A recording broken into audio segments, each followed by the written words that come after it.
Before we dive into today's intense story, a quick reminder. Over 90% of our viewers watch our videos but aren't subscribed. If you enjoy content like this, take a second to hit that subscribe button and turn on notifications so you never miss an update. And if you find this story gripping, don't forget to like the video. It really helps us out. I never imagined that my life would twist into something I'd only seen in movies or read in scandalous novels. I used to laugh at such drama, thinking, that's not real. People don't really do those things. But now I know better, because I became the woman I once judged, the woman who broke her vows. And I have no one to blame but myself. I was married to Eric for 11 years. From the outside, our life looked perfect. We had a stable home, a good income, 2 children who brought joy to our every day, and a marriage that seemed, at least to others, like it was built on love and trust. But perfection is an illusion, and behind our front door was a coldness I had learned to live with, the kind that slowly chips away at your spirit, like water wearing down stone. Eric wasn't a bad man. He was responsible, dependable, respected. But somewhere along the way, he stopped being present in our marriage. He started treating me more like a fixture than a partner. I became the woman who took care of the house, helped the kids with homework, paid the bills, managed birthdays, appointments, and everything in between. And Eric? He was always too busy, too tired, too preoccupied. I used to beg for his attention, then compromise for a conversation. Eventually, I stopped trying. Silence replaced my longing. Things shifted during the pandemic. Eric's consulting job allowed him to work from home, but instead of spending more time with me or the kids, he buried himself in calls and spreadsheets. I tried to reconnect, planned dinners, suggested weekend drives, even left him love notes like we used to, but he barely noticed. Sometimes I wondered if I had become invisible to him. It was during this time that someone new entered my life. His name was Nathan, the son of our neighbor. He'd come home after finishing college, helping his mother renovate their house. He was polite, kind, and surprisingly mature for someone in his early 20s. I initially paid little attention to him, but over time, we started exchanging pleasantries over the fence, then longer conversations. It started so innocently. He'd ask about gardening tips or compliment how I managed the kids so effortlessly. That attention, even in its smallest form, began to stir something in me I hadn't felt in years. I resisted it for months. Every time I caught myself enjoying our talks too much, I'd pull away. I told myself it was wrong, inappropriate, foolish. I reminded myself I was a mother, a wife. I had responsibilities. But no matter how much I fought it, I couldn't ignore the simple truth. Nathan saw me. Not as a mother, not as a housewife, not as a background character. He saw me. The woman behind the routine, the person behind the role. It wasn't physical. It never became that. I knew the lines not to cross, but emotionally, I had already crossed them. We started texting. We'd talk late into the night. Nothing romantic, just connection. He listened. He asked about my dreams, my frustrations, my forgotten passions. He remembered things Eric hadn't cared about in years, like how much I loved painting or how I once dreamed of traveling to Italy. The guilt began eating at me. Every time I looked at Eric, I felt like I was betraying him, but then I'd remember how little he noticed me, how he didn't even look up when I walked into the room, how his eyes were always glued to his laptop or the news, but never to me. I wasn't excusing what I was doing, but I couldn't ignore the emptiness that had led me here. Things took a turn when Eric found my messages. It happened late one night while I was asleep. I had forgotten to delete a thread on my phone. I woke up to find him sitting at the edge of the bed, his face pale and eyes bloodshot. He didn't scream. He didn't ask questions. He just looked at me and said, "I never thought you'd be the one to do this." And just like that, everything fell apart. Eric moved into the guest room that night. We didn't speak for days. The silence in the house was suffocating. The kids noticed, of course, though we tried to hide it. I wanted to explain, to tell him that nothing physical happened, that I still cared about him, that I just felt abandoned. But Eric wasn't ready to hear it. Eventually, he did ask me why. And when I told him, when I opened up about all the loneliness and rejection I'd felt, he didn't argue. He just nodded quietly and said, "I guess I was never enough for you." That hurt more than any accusation, because it wasn't about him being enough. It was about both of us failing each other.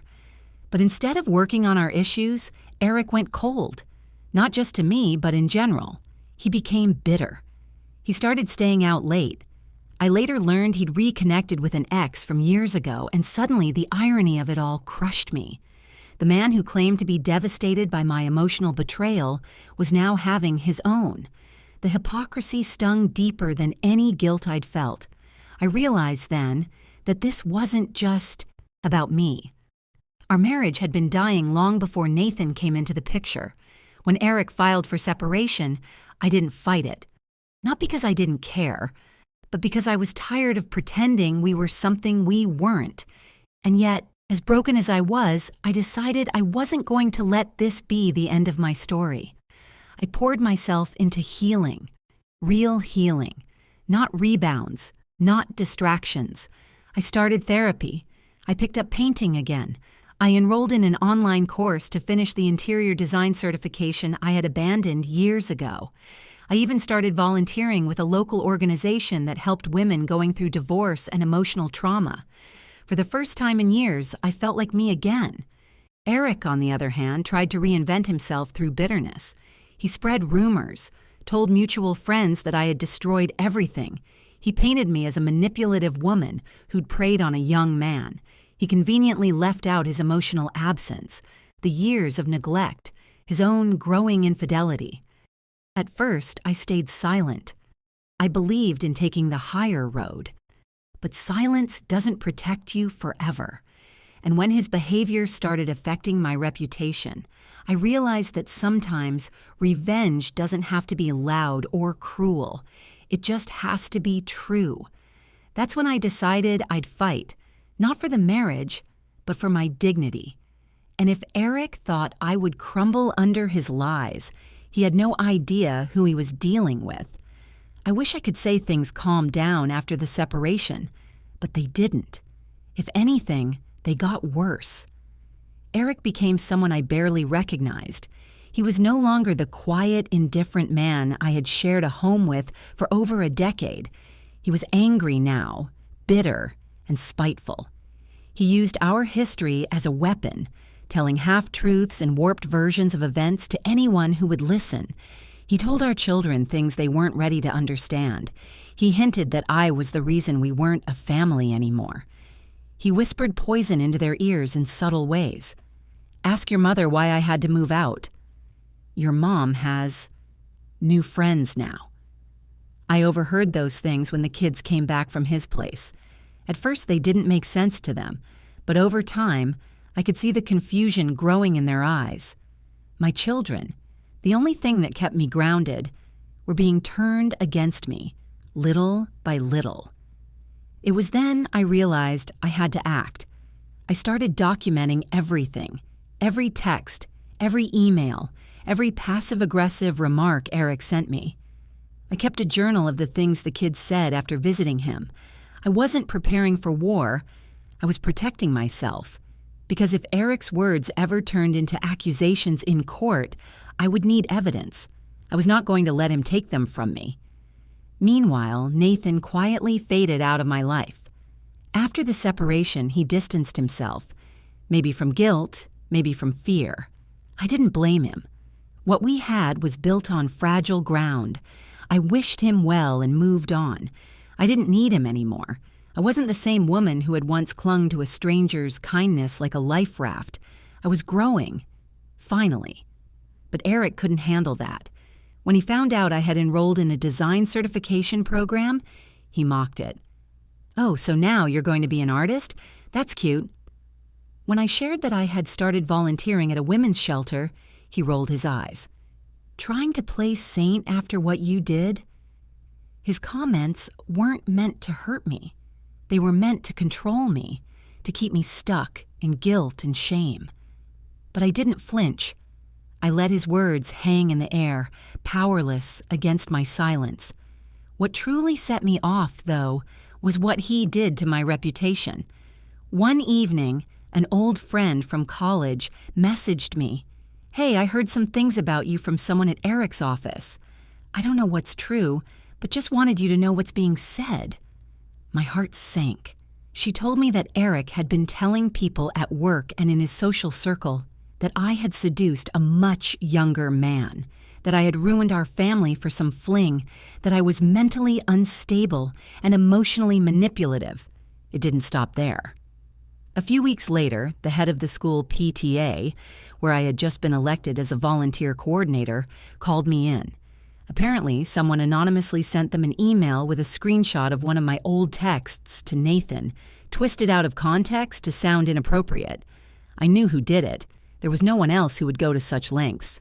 I was furious, but instead of confronting him with anger, I decided to do something different. Something smarter. I hired a lawyer, a very quiet, very thorough, and very discreet lawyer.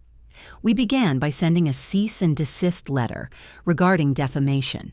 We compiled all my documented evidence, the manipulative messages, the smear campaign, the influence on our kids.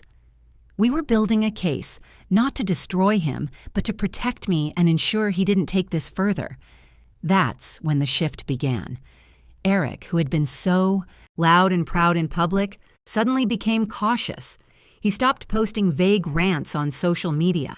He started speaking more carefully around the kids. The threat of legal consequences made him nervous, not because he cared about right and wrong, but because he had something to lose: his reputation, his job, and his carefully crafted image of being the wronged man. But I didn't stop there. I began sharing my story, not to retaliate, but to reclaim my truth. I joined a support group for women who had been through emotional abuse and betrayal. I eventually spoke at a few of their events. I wrote anonymously about the emotional isolation in long-term marriages, about the cost of being unseen and the danger of silence. My words resonated. I wasn't alone, and neither were the women who read them. One of the local radio stations reached out, asking if I'd speak on a panel about healing after divorce. I used a pseudonym, but it was cathartic. Eric heard the broadcast. I know because he called me the next day. "You're really out here painting yourself as the victim, huh?" he said. I replied calmly, "I'm just telling my story. If the shoe fits, that's not my fault." He hung up. That moment was important, not because I had won anything, but because I no longer needed his validation or his permission to move on. As the months passed, the kids began to see things more clearly, not because I told them to choose sides, I never did that, but because children feel truth. I never spoke badly about Eric in front of them. I answered their questions with honesty, but always reminded them that he was still their father and that they had a right to love him. They started to notice the contradictions on their own, why he never showed up to school plays, why he forgot birthdays, why he always seemed more interested in dating apps and new clothes than their weekend visits. Eventually, my daughter, just 12 years old, said something I'll never forget. "Mom, I used to think you broke the family, but I think Dad just gave up before you did." That day, I cried. Not because she took my side, but because she saw the truth without me ever needing to speak it. I had spent years being the quiet one, the one who absorbed, endured, and kept the peace. But not anymore. I wasn't going to be anyone's scapegoat, not a villain in someone else's narrative. I was going to be the woman who stood up, spoke out, and healed when in with dignity. But the story wasn't over yet, because life has a strange way of bringing justice in unexpected ways. And Eric's reckoning? It was still coming. It's strange how healing doesn't feel like a lightning bolt or a grand event. It comes slowly, quietly, through little moments you barely notice, until one day you wake up and realize you're not hurting anymore. After all the emotional battles, legal steps, and years of silence turned into strength, I finally stood in a place where I didn't need revenge to feel whole. But sometimes, the best kind of revenge is becoming everything they said you'd never be. Eric's image began to unravel on its own. I didn't need to lift a finger. His relationship with the woman he'd been seeing, the one he once paraded as proof of his fresh start, fell apart. She realized quickly what I had taken years to understand. Eric could charm people, but he couldn't connect with them. He wanted admiration, not partnership, control, not companionship. I heard from a mutual friend that she left him after 6 months, accusing him of being emotionally unavailable and manipulative. I didn't rejoice. I didn't even react. I just sipped my tea and thought, she figured it out faster than I did. Good for her. Meanwhile, I was thriving. My part-time interior design work turned into a small business.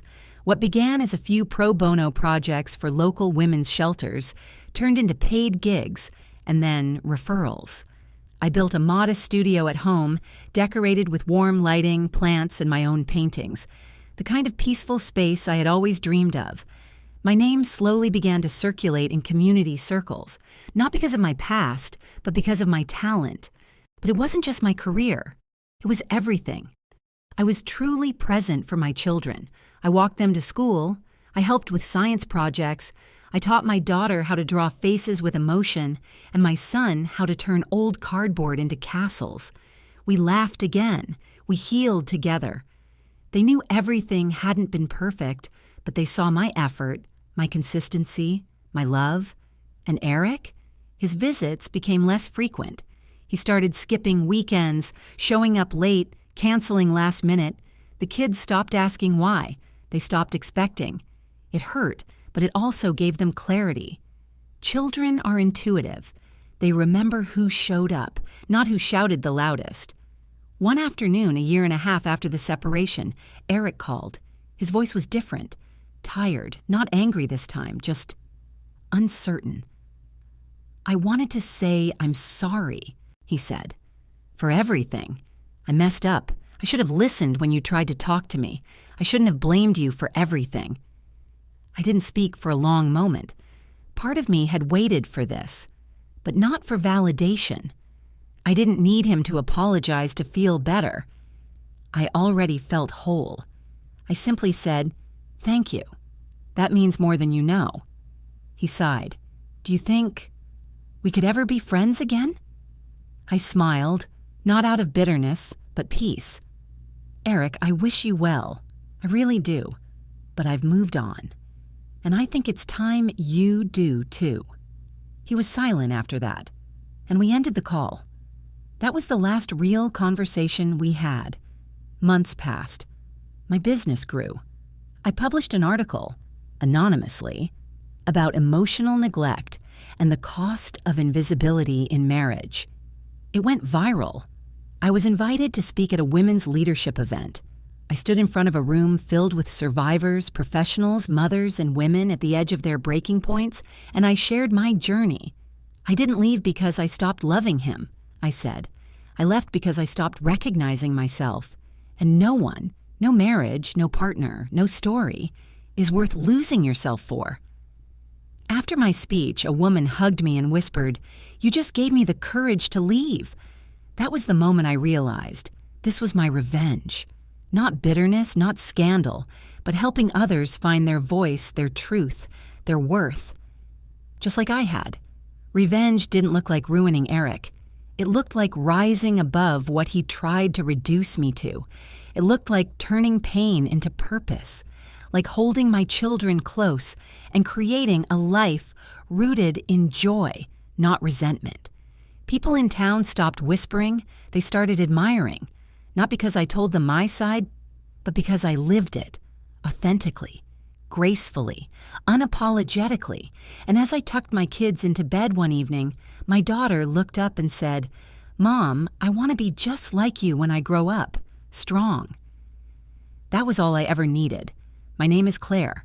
I was a wife who once lost herself, a woman who made mistakes, a mother who fought to protect her truth, and now I am simply free. free, and finally at peace.